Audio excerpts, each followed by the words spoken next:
The Innovation Center models are going to allow millions of Americans on Medicare to become eligible to receive CBD as early as April of next year, and at no charge, if their doctors recommend them. Thanks to the hard work of the entire CMS team, especially Abe Sutton and Gita Dio at the Innovation Center, the accountable care organizations in this country working in Medicare will be able to provide these products, again, at no cost to patients. Medicare Advantage insurers, and we've been calling them, are also agreeing to consider CBD to be used for the 34 million Americans that they cover. If you can hear my voice and you're over 65, you should pay attention to this executive order because it's going to touch your life. Again, this all becomes active after the first quarter of next year. These CBD products must first meet local and state quality and safety standards. They must come from legitimate sources. They must abide by other regulations of those states. With these boxes checked, patients can be eligible for up to $500 of hemp-derived products each year. This is the first government-led testing of quality and outcomes for patients across different conditions, and it delivers on the need for more data collection and research into hemp usage. CMS is going to collect data, that's our job, on the patients that are being given these products by their physicians. And in accordance with all the privacy and security regulations, we're going to analyze that data. We're going to make it publicly available to everybody to be able to analyze with us. If it shows promise, we will expand access to these products to even more conditions amongst Medicare and Medicaid beneficiaries. I want to thank not just the Secretary, but Marty McCary. We want a lot of companies who are doing this research that approach the FDA for formal approval. That is the right way to move forward. And Jay Bhattacharya, who's hiding in the back, he rarely hides, but Jay runs NIH, and he's agreed to support initiatives to study the data that we're collecting. Howard Kester, God bless you for being a pain in our sides. Mr. President, he's promised to stop calling you. But on this issue, we'll call you on other issues. And I thank you again from the bottom of my heart for taking a difficult stance. Thank you very much. Okay. Mr. President, members of the Cabinet, thank you so much for the opportunity to be here and for your leadership in rescheduling cannabis from Schedule I to Schedule III. This decision will accelerate scientific research and expand what can responsibly be studied. I'm a cancer psychiatrist and medical cannabis researcher at the Dana-Farber Cancer Institute. Over the past decade, federal investment in research has helped transform cancer care. People are living longer than ever before. But cancer care is not only about treating the tumor, it's also about addressing the anxiety, the fear, the stress that can come with a diagnosis, symptoms that can interfere with treatment and make recovery much more difficult. Many medications we use for acute anxiety carry significant risks, particularly in the older adults. That's why we're studying specific natural compounds found in cannabis, including the non-addictive cannabidiol, to understand whether they can safely and effectively help manage anxiety during cancer treatment. Rescheduling allows us to ask these questions rigorously about dosing, about safety, and who may benefit most. This research reflects the best of federal investment, helping people not only live longer, but live better. Thank you, Mr. President, for supporting careful, science-based research that puts patients first. Thank you. Thank you, Doctor. That's beautiful. Thank you. I'll add my vote of thanks, Mr. President. I never really thought this day would come. I met a patient about 20 years ago, a retired professor named Elizabeth, who came to my clinic. She was dying of pancreatic cancer, and she asked me then whether cannabis might help her. And I said no, because that's what I learned in medical school.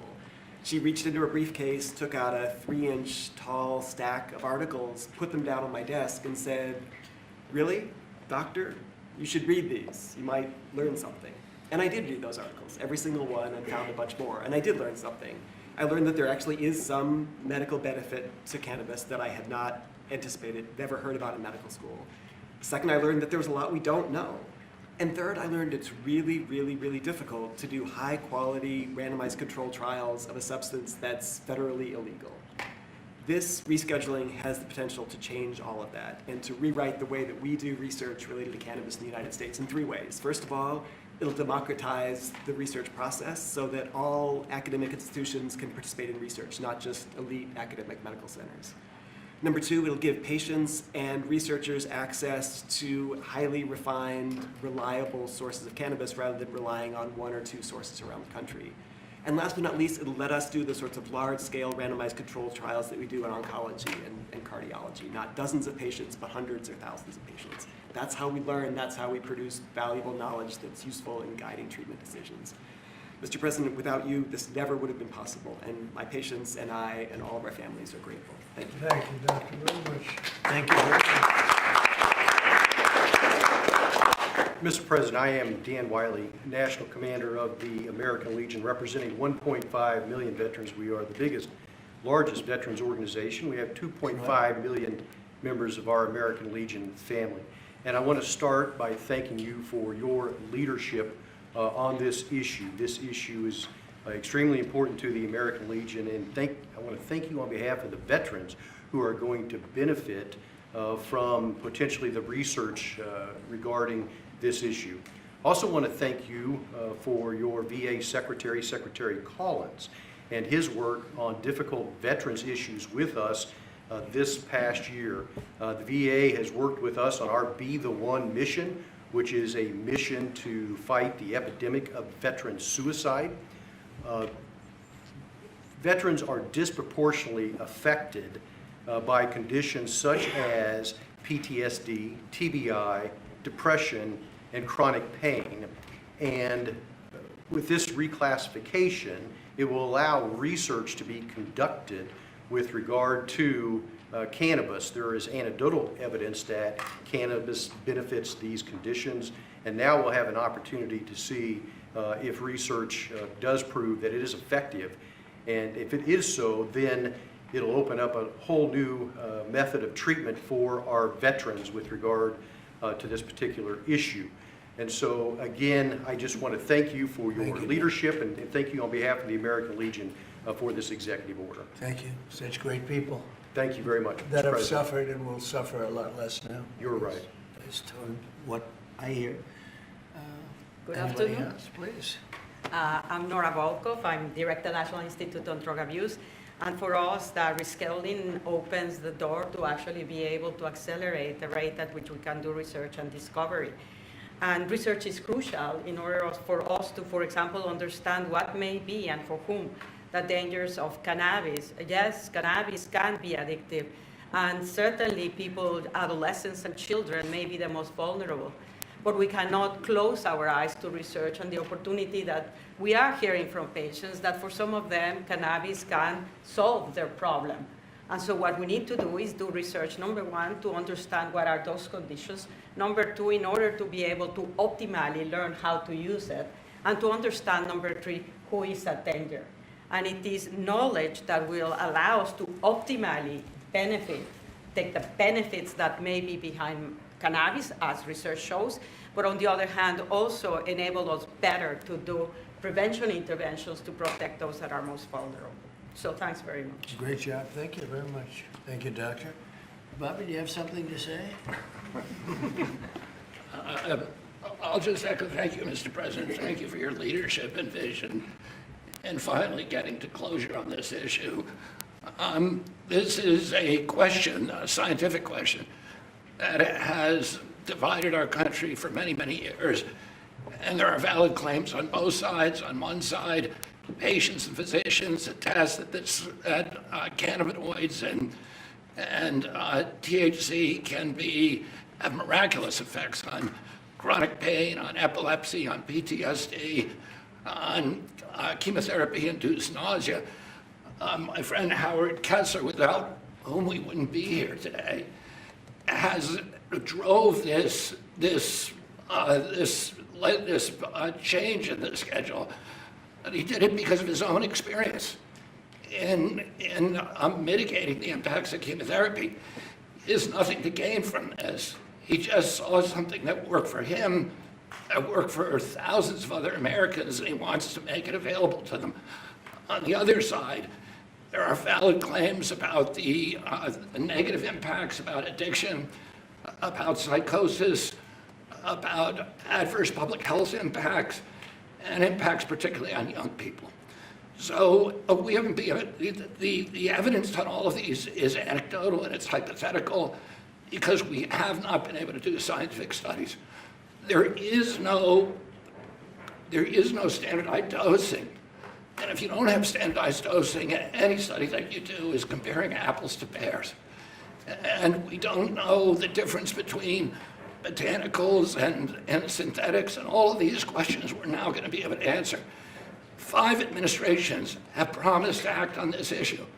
The Biden administration promised to do this, and the proposal began during the Biden administration. It got mired down in the chaos and inertia and disorganization of that. And I want to thank President Trump, who made the promise during the 2024 election that he was going to come in and solve this issue, that he was going to take decisive action, and he has kept that promise today. And so thank you, for President Trump, for your vision. And because of that, we will have answers very soon. This will finally allow us to study this issue and to answer these questions for the American people. Thank you very much, Bobby. So just information, Howard Kessler, a friend of mine, one of the most successful people in the country, came to see me on more than one occasion, actually. And he had some real difficulty about 3.5, 4 years ago, and he went through hell. And during his going through hell, he probably sampled everything you can sample when you're going through that, Howard. Sure.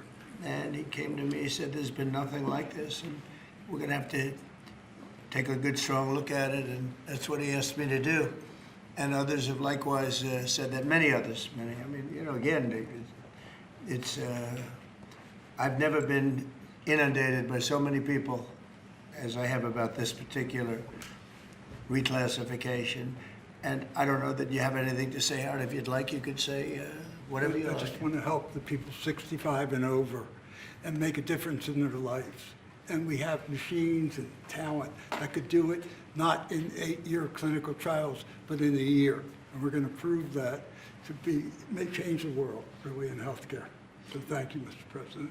And I'm far younger than 65, so this does not pertain to me. Thank you. I don't want it, okay? I'm not going to be taking it, but a lot of people do want it. A lot of people need it, and thank you, Howard, for I appreciate it. really opening a lot of eyes.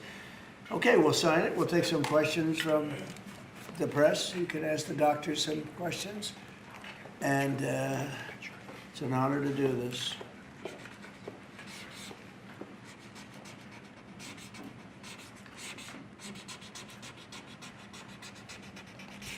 That's a good one. We rate that.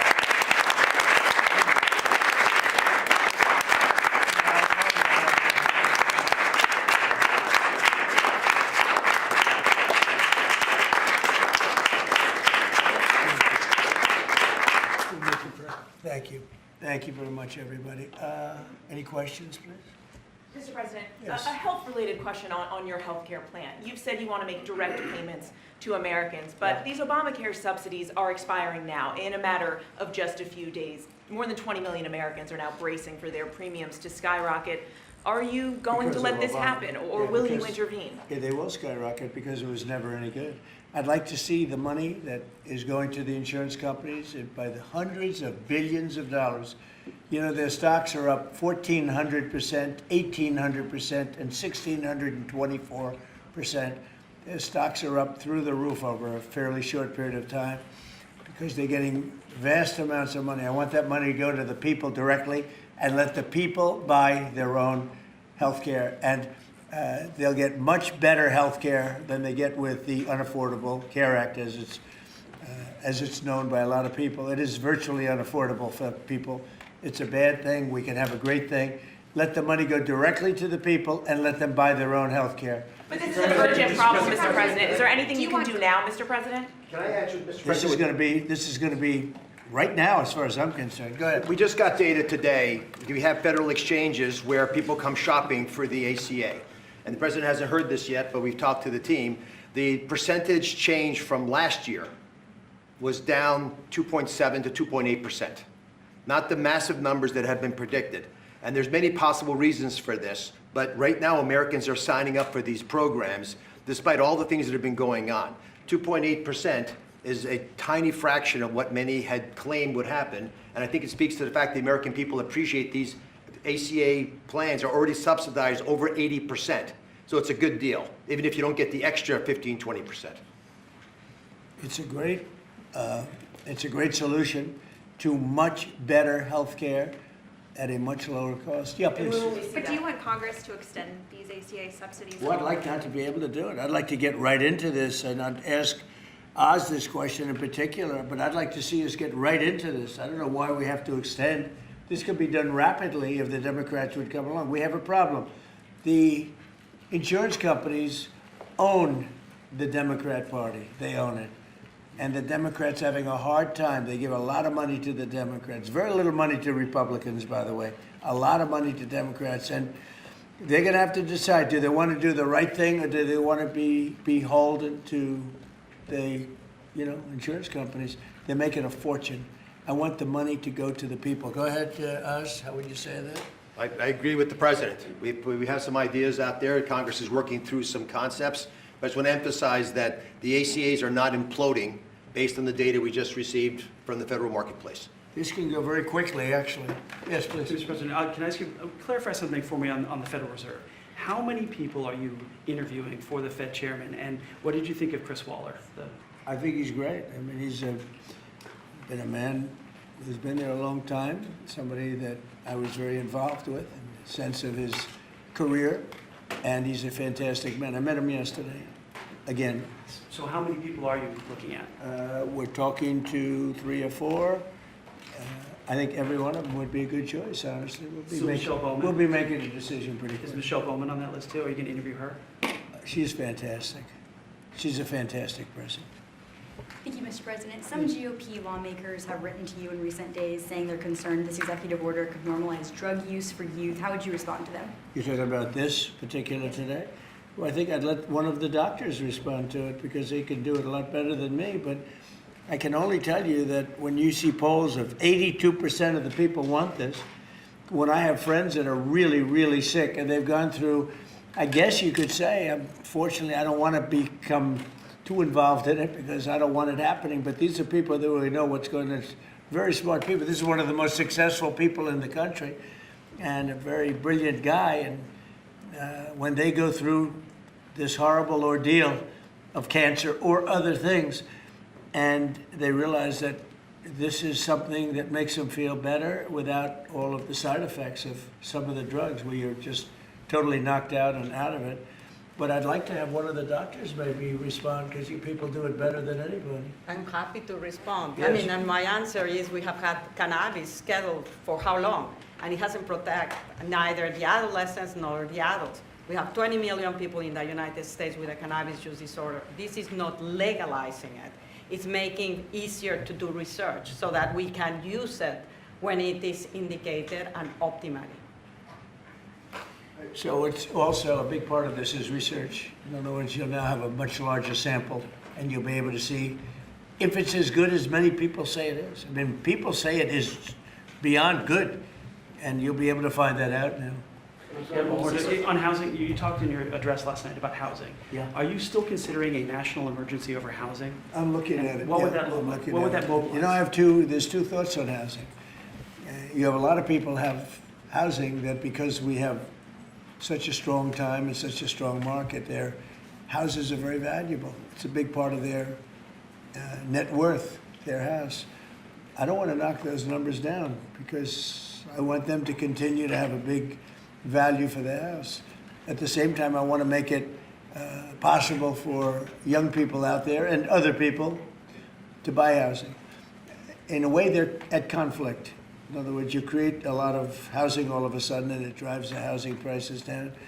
So I want to take care of the people that have houses that have a value to, to the house that they never thought possible, that have sort of made them wealthy and happy, and especially in their later years.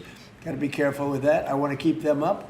At the same time, I want to make it possible for people to go buy houses. Daniel, please. Mr. President, you announced the Warriors dividend Yeah. last night in your primetime speech. Very patriotic, very generous. What was the rationale and the thought process? How did you come up with the idea? What made you want to give back to Well, our the troops? 1776 was easy to come up with because we're actually at 1775. The number was 1775, and I said, wow, I think we can afford one more dollar. But they came up to me, it was $1,775. So I said, well, let's add a dollar to it. I think we can find that. And very simple. We've had a military that, in my opinion, by other presidents was not treated well. They're incredible. They're our finest people. They're protecting us. And because of tariffs, we're taking in billions and billions of dollars more than we ever have before. With no inflation, by the way, with no inflation. You saw the inflation numbers, they just came out today. What great timing. Practically no inflation. And yet we're taking in hundreds of billions of dollars. And this is small potatoes by comparison, but it's a way of taking care of our warriors, our soldiers. And I appreciate that question, Daniel. Yeah, and Caroline That was an Levitt easy just one. She just posted on X, her press secretary, that the board members of the Yeah. Kennedy Center voted unanimously to rename it the Trump Kennedy Center. What is your reaction to that? Well, I was honored by it. The board is a very distinguished board, most distinguished people in the country. And I was surprised by it, and I was honored by it. You know, we're saving the building. We saved the building. The building was in such bad shape, both physically, financially, and every other way, and now it's very solid, very strong. We have something going on television, I guess on the 23rd December. I think it's going to get very big ratings, and the Kennedy Center is really back strongly. It's in very bad shape, very, very bad shape physically. And we're also to get Congress to put up a lot of money and other people to put up a lot of money. We had a lot of donors come in for record-setting numbers, so we saved the Kennedy Center, and I was really, this was brought up by one of the very distinguished board members, and they voted on it, and there's a lot of board members, and they voted unanimously, so I was very honored by it. Thank you.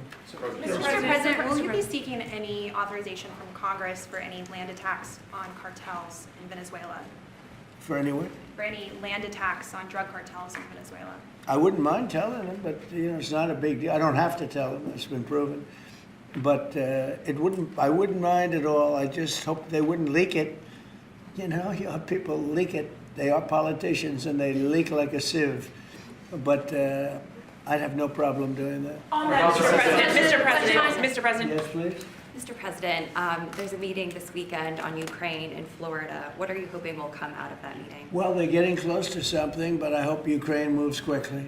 I hope Ukraine moves quickly because Russia's there. And, you know, every time they take too much time, then Russia changes their mind. 27,000 soldiers were killed last month. Think of that. What do you think of that, doctors? 27,000, it's like a half a football stadium, were killed in 1 month. And it's that way. It's anywhere between 20 and 30,000, mostly soldiers, also some people from Kiev and other places, but largely it's the soldiers. They're losing their lives. Nobody's ever said anything like it. It's the worst since World War II. And, you know, you've heard me say I settled 8 wars, some going on for 35 years, one going on for 37, one going on for 32. And 8 wars, and I thought this would be an easier one. This is because of the animosity, the hatred. It's a little bit more difficult than we thought, but there's a chance we can get this done maybe soon. Sir. Remember that 25 to 30,000 people being killed a month, young people being killed a month. Steve, please. When do you expect to make your announcement about the new Fed chair, sir? Before the end of the year, what do you think? Over the next couple of weeks. I mean, I don't know before the end of the year, but pretty soon. And then the Rocky Mount, North Carolina tomorrow night. Tell us what your message is going to be there, sir. Say what? When you go to Rocky Mount, North Carolina tomorrow night, what's your message going to be there? Well, it's not going to be that much different from what I did last night. I mean, we've had tremendous success. We're bringing prices down. We inherited a mess. And part of what we inherited was the worst inflation in 48 years. I say history, but we had the worst inflation. It drove prices up. And now we're bringing those prices down. But I'll be talking about that. I'll be talking about the fact that we secured the border where literally nobody can come into our country illegally anymore. They came in from prisons and mental institutions and drug dealers and, you know, a lot of bad people from all over the world. Venezuela emptied their prisons into our country. We had Tren de Aragua, which supposedly, the doctors don't know this, it's the meanest gang of them all. Okay, doctor? You don't have to know about it. You got other problems. But they let a lot of bad people in here. And so I think I'll be talking about that. I think I'll be talking about the tremendous success we have by sending the National Guard into various cities. D.C. is the ultimate example. People walk to work and they thank me all the time. People in the White House, they just walk to the White House from 10 blocks away. Before I came into office, they couldn't do that. They were getting badly hurt in many cases, and beyond hurt, killed. So we were losing people. We were losing, on average, a person a week. Can you believe it? More. And now we haven't lost anybody in a long time. I consider the two people that got so badly hurt, the National Guard, that's a different city. That was terrorism. That was terrorism. And probably terrorism, maybe terrorism, because they were unhappy with the tremendous success we've had, because they don't want to see this country be successful. But Washington, D.C. now is a safe, beautiful city where the restaurants are booming, the town is booming. People walk to the restaurants with their wife or their children and have a good time. We were losing all the restaurants. We were losing our life in this. We were just, the whole heritage of Washington, D.C. was down the drain, and we brought it back. And now everybody's thrilled to be here. It's the hottest. It's a part of the hottest country anywhere in the world. We become, in 10 months, the hottest country anywhere in the world. And I say it all the time, we were a dead country 1.5 years ago. Do you expect to meet Prime Minister Netanyahu while you're down in Palm Beach? Yeah, he would like to see me. We haven't set it up formally, but he'd like to see me. We've had great success. Peace in the Middle East, aside from everything else. We now have peace in the Middle East. Yeah, he'll probably come to see me in Florida. The Egyptians as well, or are they coming I'd too? love to have him. El Sisi, he's a friend of mine. Yeah, I'd love to have him. Thank you very much, everybody. Thank you, press. Let's go. Thank you, press. Thank you, press. Let's go. Let's go. Keep going. Thank you. Thank you, press. Thanks, guys. Thank you.